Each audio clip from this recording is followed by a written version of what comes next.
Assalamu alaikum dear students. How are you? Hope you all will be fine. Hope you all will be doing good. So in today's lecture we will discuss about the mitochondria. What is mitochondria? What are the main features of mitochondria? What are the main material present inside the mitochondria? What is the composition of mitochondria? What is the structure of mitochondria? What is the name of outer and inner membrane of mitochondria? Why it is called self replicating organelles भला भला। ठीक है, तो आज हम discuss करने जा रहे हैं अबाउट माइटोकॉन्ड्रिया के हवाले से कि माइटोकॉन्ड्रिया क्या होता है। सो आई थिंक ये सेल का 7वां या 8वां लेक्चर होगा। इससे ऑलरेडी पहले हम सेल के हवाले से बहुत ज़्यादा डिस्कशन कर चुके हैं, सेल की बाकी ऑर्गेनेलीज के हवाले से। तो आज हम डिस्कस करने जा रहे हैं अबाउट माइटोकॉन्ड्रिया। ठीक है, माइटोकॉन्ड्रिया क्या होता है। फर्स्ट ऑफ ऑल हम इसकी मीनिंग देखेंगे कि माइटोकॉन्ड्रिया के क्या मीनिंग होते हैं। So the word mito mean thread. Mito के क्या मीनिंग होते हैं? थ्रेड होते हैं। और कॉन्ड्रिया बोलते हैं ग्रेन्यूल को, ग्रेन्यूल। ठीक है, ग्रेन्यूल किसको बोलते हैं? दाने को बोलते हैं। दाना नहीं होता छोटा सा, उसको बोलते हैं। ठीक है, सो माइटोकॉन्ड्रिया को हम क्यों बोल रहे हैं, वजह क्या है इस ऑर्गेनेली को माइटोकॉन्ड्रिया कहने की? वजह ये है ना कि फर्स्ट टाइम जब इलेक्ट्रॉन माइक्रोस्कोप में मसल सेल देखा गया तो मसल सेल के अंदर ऐसे छोटे छोटे ग्रेन्यूल नजर आ रहे थे। क्या नजर आ रहे थे? ऐसे छोटे छोटे लंबे लंबे धागों जैसे क्या नजर आ रहे थे?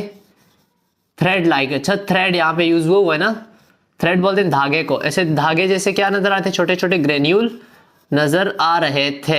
सो माइटोकॉन्ड्रिया का क्या मतलब हुआ? Thread like granule.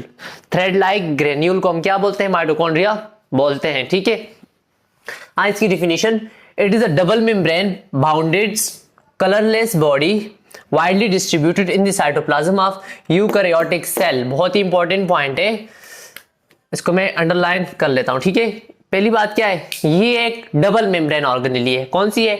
Double membrane organelle है। मतलब इसके अंदर कितनी मेम्ब्रेन होंगी? 2 होंगी। एक इनर साइड पे, इस मतलब उसकी 2 पार्ट होंगे, एक इनर साइड एक आउटर साइड। मैं जल्दी से डायग्राम से देख लेता हूं। अगर डायग्राम देखा जाए तो इसके अंदर जो ये वाली है ना, देखिए ये एक ऐसे माइटोकॉन्ड्रिया पड़ा हुआ था, 3 डायमेंशन है। ठीक है, आप अगर इसको कट करके देख लोगे तो ये कैसे नजर आएगा? ऐसे। तो ये उसका अंदर वाला हिस्सा है और ये बाहर वाला हिस्सा है। सो ये इसकी क्या है? आउटर मेम्ब्रेन है। ठीक है, ये क्या है? आउटर मेम्ब्रेन है, ये वाली आउटर मेम्ब्रेन। और ये जो अंदर मैंने रेड कलर से ड्रॉ की हुई है, ये जो रेड कलर से ड्रॉ की है, this one is inner membrane. ठीक है, ये बाहर वाली आउटर मेम्ब्रेन, ये जो अंदर वाली है ये क्या है? इनर मेम्ब्रेन है। सो पहली बात क्या, it is double membrane bounded structure, colourless body. आप माइटोकॉन्ड्रिया को सेल के अंदर अगर देखेंगे तो ये कलरलेस है, वाटर नहीं होता है, कलरलेस। इसका कोई स्पेसिफिक कलर नहीं होता है। ठीक है, widely distributed in the cytoplasm of eukaryotic cell. जो ज्यादातर कहां पाया जाता है? यूकैरियोटिक सेल के अंदर पाया जाता है। यूकैरियोटिक सेल कौन सा सेल होता है बच्चों? यूकैरियोटिक सेल आ रहा है कुछ दिमाग में? एक होता है यूकैरियोटिक सेल, एक होता है प्रोकैरियोटिक सेल।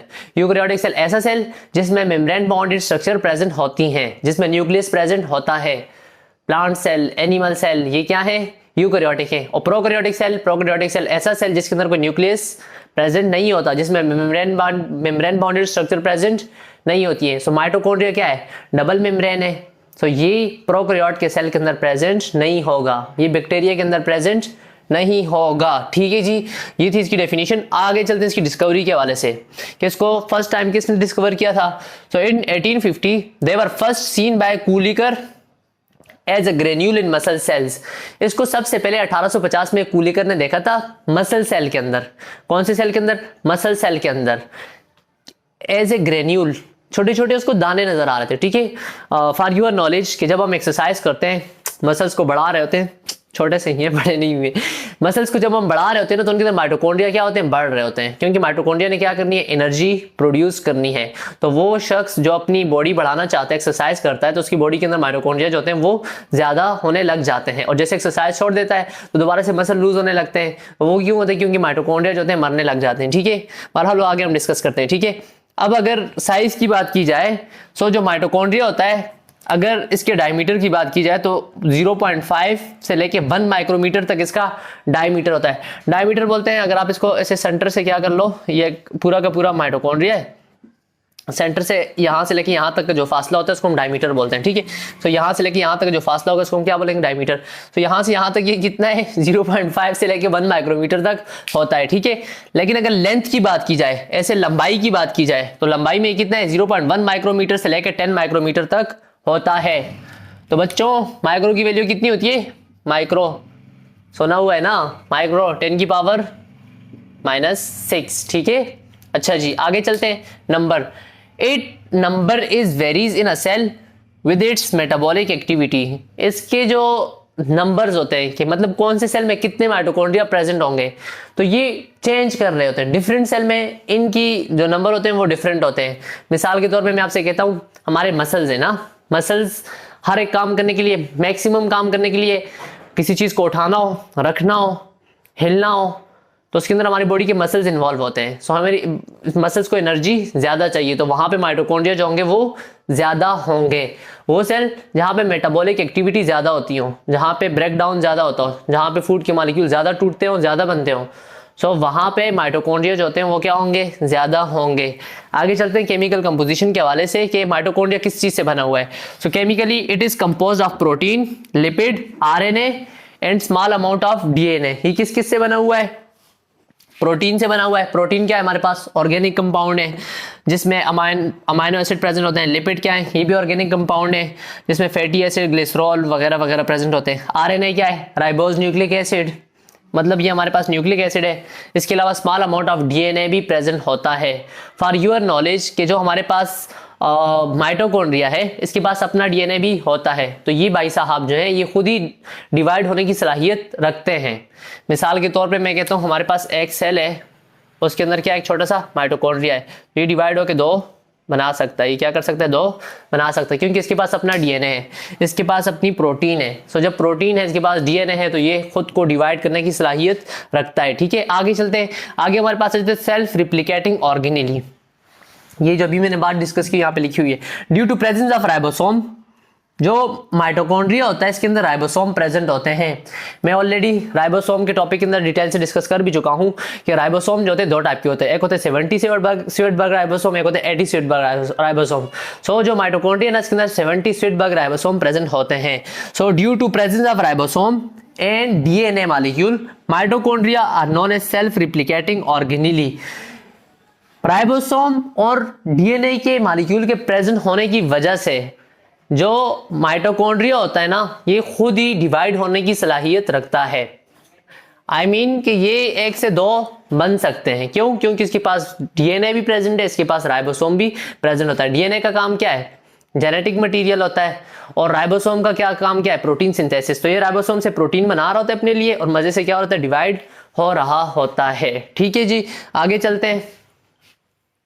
ओके अब डिस्कस करते हैं हम शेप के हवाले से कि माइटोकॉन्ड्रिया की शेप कैसे होती है। सो माइटोकॉन्ड्रिया की शेप जो होती है ओवल होती है। ओवल मतलब बेसवी जैसा, ठीक है, ऐसे गोल, या रॉड शेप होगी। रॉड कैसा होता है, ऐसा, या फिलामेंटस होगी। फिलामेंटस शेप भी क्या होती है, ऐसे लंबी शेप होती है, ठीक है। या तो ये ओवल शेप होगा, या रॉड शेप होगा, या फिलामेंटस शेप होगा, या थ्रेड लाइक होगा, ठीक है।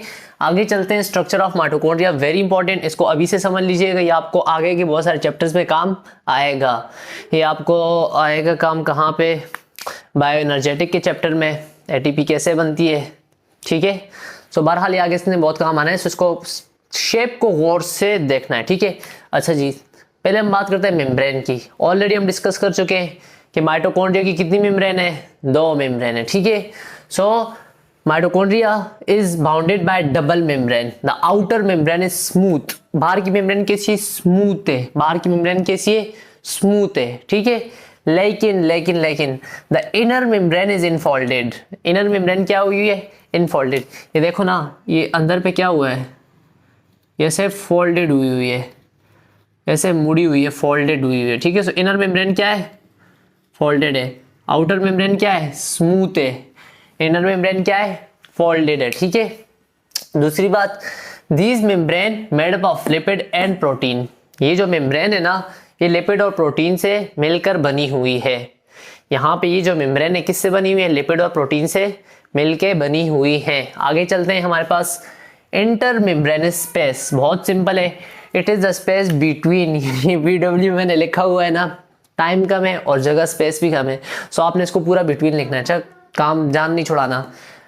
आगे लिखा हुआ OM, ओमेर नहीं, O stand for outer, M stand for membrane, IM Imran नहीं, I stand for inner, M stand for membrane, सही है।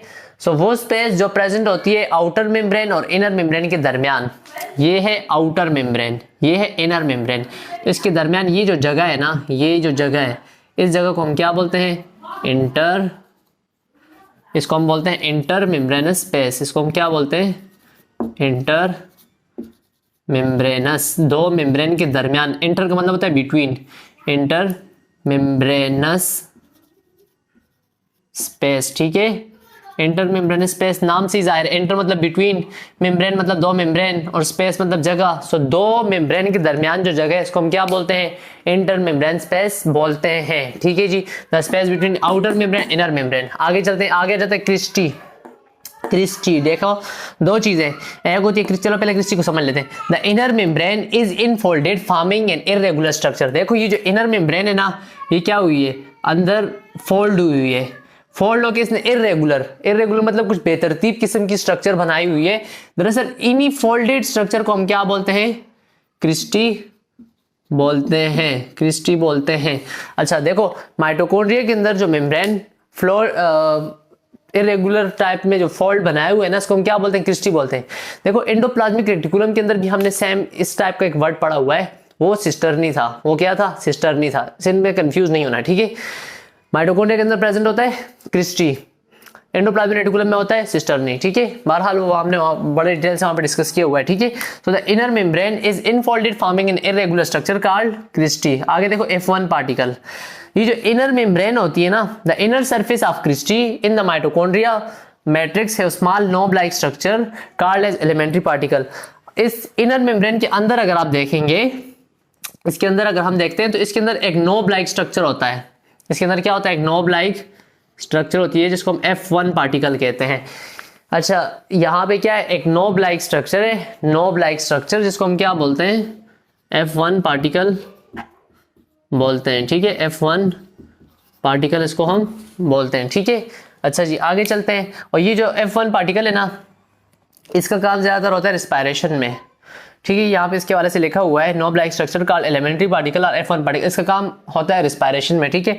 आगे चलते हैं, आगे हमारे पास चलता है matrix. Inside the inner membrane the mitochondrial matrix is present which contain DNA, ribosome, enzyme और आयंस। ये जो इनर मेम्ब्रेन है ना, इस इनर मेम्ब्रेन के अंदर जो स्पेस है, ये जो जगह है जितनी भी, इसको हम क्या बोलते हैं? इसको मैट्रिक्स बोलते हैं। इसको क्या बोलते हैं? मैट्रिक्स बोलते हैं, इसको बोलते हैं मैट्रिक्स। इस तरह सेल के अंदर जगह को हम क्या बोलते हैं? साइटोप्लाज्म बोलते हैं। तो माइटोकॉन्ड्रिया के साइटोप्लाज्म को क्या बोलते हैं? मैट्रिक्स बोलते हैं, ठीक है। इस मैट्रिक्स के अंदर DNA भी होता है, राइबोसोम्स भी प्रेजेंट होते हैं, एंजाइम्स भी होते हैं और आयन भी प्रेजेंट होते हैं, ठीक है। अब जब बैक्टीरिया के पास राइबोसोम है, DNA है, मेम्ब्रेन्स वगैरह सब प्रेजेंट है, तो ये मजे से क्या कर लेगा? डुप्लीकेट हो जाता है, ये डिवाइड होकर दो में इजीली कन्वर्ट हो जाता है। आगे चलते हैं, मैट्रिक्स वाले से हो गया। अच्छा माइटोकॉन्ड्रिया, अच्छा इसका एक दूसरा नाम भी याद रख लें, ऐसा ना हो कि आपसे पूछा जाए कि कॉन्ड्रोसोम क्या होता है और आप मासूमों की तरह वहां देखने लग जाएं कि ये तो हमने पढ़ा ही नहीं है, ये कहाँ से बीच में ले आए बाबू भाई। माइटोकॉन्ड्रिया को हम क्या बोलते हैं? कॉन्ड्रोसोम भी बोलते हैं। They are universally present in cytoplasm of animal and plants. हमारा एनिमल का और जो प्लांट्स है, इन दोनों के साइटोप्लाज्म में यूनिवर्सली जितने भी पूरे कायनात में जितने भी एनिमल्स हैं, जितने भी प्लांट्स हैं, जिस टाइप की भी प्लांट्स हैं, सो उनके अंदर जो होता है हमारे पास माइटोकॉन्ड्रिया प्रेजेंट होता है। Okay, now we will discuss about the function of mitochondria के फंक्शंस क्या है। ओके, भी डिस्कस करते हैं फंक्शन ऑफ माइटोकॉन्ड्रिया, ठीक है। माइटोकॉन्ड्रिया के फंक्शन क्या है? तो पहला फंक्शन जो हमारे पास माइटोकॉन्ड्रिया का है वो ये है, it is also called power house of cell. Power house of cell किसको बोलते हैं? माइटोकॉन्ड्रिया को बोलते हैं। प्रोटीन की फैक्ट्री किसको बोलते हैं? राइबोसोम को बोलते हैं। स्टोरेज ऑफ इंफॉर्मेशन किसको बोलते हैं? न्यूक्लियस को बोलते हैं। इसके अलावा ऐसे कुछ बहुत सारे टर्म्स ये आपने याद करने हैं, ठीक है। ये एमडीके पॉइंट ऑफ व्यू से बहुत इंपॉर्टेंट है। बहरहाल पेपर में भी एक आ सकते हैं। पावर हाउस ऑफ सेल कौन सा है? माइटोकॉन्ड्रिया। ठीक है, mitochondria power house of cell. क्यों? Mitochondria involve in cellular respiration. Mitochondria जो होता है ना इन्वॉल्व होता है सेलुलर रिस्पायरेशन में। रिस्पायरेशन क्या होता है? वो प्रोसेस रिस्पायरेशन। ठीक है, रिस्पायरेशन हमारे पास एक ऐसा प्रोसेस है जिसमें हमारे पास लार्ज मॉलिक्यूल जो होते हैं, जिसमें क्या लार्ज मॉलिक्यूल टूट रहे होते हैं स्मॉल मॉलिक्यूल के अंदर। ठीक है, और साथ में एनर्जी जो होती है क्या होती है? रिलीज हो रही होती है। या वो प्रोसेस जिसमें ग्लूकोज की क्या हो जाए? ब्रेक डाउन हो जाए। ग्लूकोज ब्रेक डाउन हो जाए with the release of energy. So respiration क्या होता है? वो प्रोसेस कि जिसमें ग्लूकोज क्या हो जाए? टूट जाए। ठीक है, ग्लूकोज की क्या हो जाए? ब्रेक डाउन हो जाए with the release of energy. जब ग्लूकोज का मॉलिक्यूल टूटता है ना तो उससे एनर्जी रिलीज होती है। अगर ऑक्सीजन की मौजूदगी में टूटेगा तो 36 to 38 एटीपी मिलेगी, और अगर ऑक्सीजन की गैर मौजूदगी में टूटेगा तो 2 से 4 तक एटीपी मिल रही होती है। ऑक्सीजन की मौजूदगी में टूटेगा तो एरोबिक रिस्पायरेशन, एब्सेंस में टूटेगा तो एनएरोबिक रिस्पायरेशन। ठीक है, सो वो जो रिस्पायरेशन का प्रोसेस हो रहा होता है ना प्लांट से एनिमल के अंदर, तो दरअसल कहाँ हो रहा है? माइटोकॉन्ड्रिया में हो रहा होता है। ठीक है, सो अब ग्लूकोज का मॉलिक्यूल टूट गया। ठीक है, ग्लूकोज क्या है? कार्बोहाइड्रेट है, C6H12O6 पढ़ा तो होगा। सो जब ये टूटता है ना तो हमें एनर्जी मिल रही होती है सब। अब देखो ये मैंने आगे लिखा हुआ है ऑन द क्रिस्टी, ये जो क्रिस्टी होती है ना are located enzymes by mean of which carbohydrate के अंदर, जैसे मैं आपसे कहता हूँ स्टार्च हो गया, लिपिड में फैटी एसिड हो गया, प्रोटीन का अमाइनो एसिड हो गया, आर मेटाबोलाइज टू CO2। जब ये टूट जाते हैं ना, ये रिएक्शन तो याद होगा, C6H12O6 जब टूटता है किसकी मौजूदगी में? ऑक्सीजन की मौजूदगी में, तो क्या बन रहा होता है? CO2 बन रहा होता है, H2O बन रहा होता है, प्लस 36 ATP बन रही होती है। तो जब ये टूटेगा, ये टूटा, क्या क्या बना हमारे पास? एक बना CO2 और H2O। ये जो टूटने का अमल है ना इसको हम बोलते हैं मेटाबॉलिज्म। ठीक है, सो जब ये टूटेगा तो क्या बनेगा? CO2 बनेगा, और साथ में क्या होगा? H2O बनेगा। Energy release in the form of ATP, adenosine triphosphate. ये हमारे पास क्या है? यूनिट ऑफ एनर्जी है। ठीक है, एटीपी बनी एंड स्टोर्ड इन माइटोकॉन्ड्रिया। और कहाँ पे स्टोर हो रही थी? माइटोकॉन्ड्रिया के अंदर स्टोर हो रही होती है। जब बाकी सेल को जब काम करने की जरूरत होती है तो एटीपी फिर माइटोकॉन्ड्रिया से सेल क्या कर रहा होता है? ले रहा होता है। This is the main function of mitochondria. Mitochondria का सबसे जो मेन फंक्शन है वो दरअसल यही है। आप लोग जो है ना बायो एनर्जेटिक का चैप्टर जब पढ़ोगे ना तो उसके अंदर माइटोकॉन्ड्रिया की स्ट्रक्चर फिर से पढ़ोगे। बहरहाल अब यही पे एक बार पढ़ लो, फिर वहां पे पढ़ने की जरूरत नहीं होगी। ठीक है, तो यहाँ पे बात आके माइटोकॉन्ड्रिया के फंक्शन खत्म हो जाते हैं। कुछ ऐसे पॉइंट्स है जो मैं चाहता हूँ कि आपसे मैं शेयर कर लूँ, मैंने लिखा हुआ भी है इंपॉर्टेंट पॉइंट। ठीक है, जो हमारे यंग रेड ब्लड सेल होते हैं, आरबीसी मतलब रेड ब्लड सेल, जब नए नए बनते हैं ना तो उनके अंदर माइटोकॉन्ड्रिया जो होता है प्रेजेंट होता है। यंग रेड ब्लड सेल के अंदर माइटोकॉन्ड्रिया जो होता है वो प्रेजेंट होता है, लेकिन but in mature red blood cell mitochondria is absent. So mature red blood cell के अंदर जो माइटोकॉन्ड्रिया होता है ना ये क्या होता है? एब्सेंट होता है। ये एक पॉइंट है, ध्यान में रख लें। ठीक है, इसके अलावा ये जो माइटोकॉन्ड्रिया होता है ना हमारे सेल में जो आया हुआ है, ये दरअसल मदर के सेल से आया हुआ है, वालदा साहिबा के सेल से आया हुआ है। ठीक है, मदर के सेल से आया हुआ है। ये फादर के सेल से नहीं आता है। ठीक है, कैसे? मिसाल के तौर पे मैं आपको समझा देता हूं कि ये कैसे है। ठीक है, आप जानते हो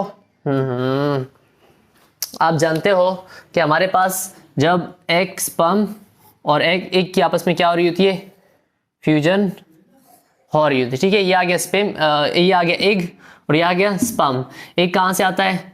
मदर सेल, मतलब मदर से। स्पर्म कहाँ से आता है?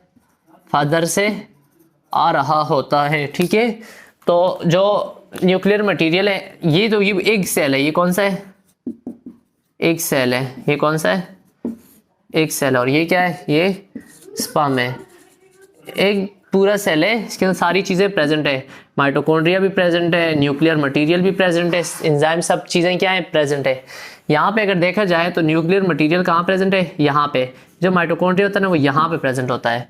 अब जब फ्यूजन होती है ना तो दरअसल इसका ये वाला हिस्सा जो होता है ना ये अंदर जाता है, सिर्फ ये यहाँ से सिर्फ अंदर जाता है। बाकी जो पीछे का मटीरियल है ना ये जो होता है ये रह जाता है। सो अब जब ये अंदर गया है तो सिर्फ यहाँ से क्या गया है? न्यूक्लियर मटेरियल ही एंटर हुआ है, बाकी माइटोकॉन्ड्रिया जो होता है ये पीछे रह जाता है। तो इसका मतलब क्या हुआ, हमारी बॉडी के अंदर जो माइटोकॉन्ड्रिया आया हुआ है वो कहाँ से आया हुआ है, मदर से आया हुआ है।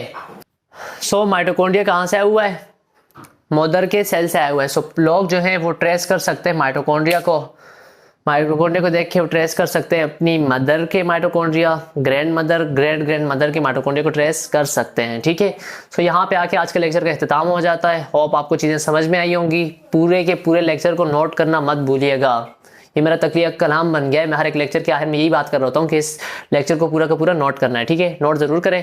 अगर कहीं पे कोई पॉइंट समझ में नहीं आया है तो कमेंट में बता दीजिएगा, इंशाल्लाह I will try to clear it. ठीक है, बाकी मुझे इजाज़त दें, अगले लेक्चर के लिए मिलते हैं इंशाल्लाह अगले लेक्चर में। All the very very best.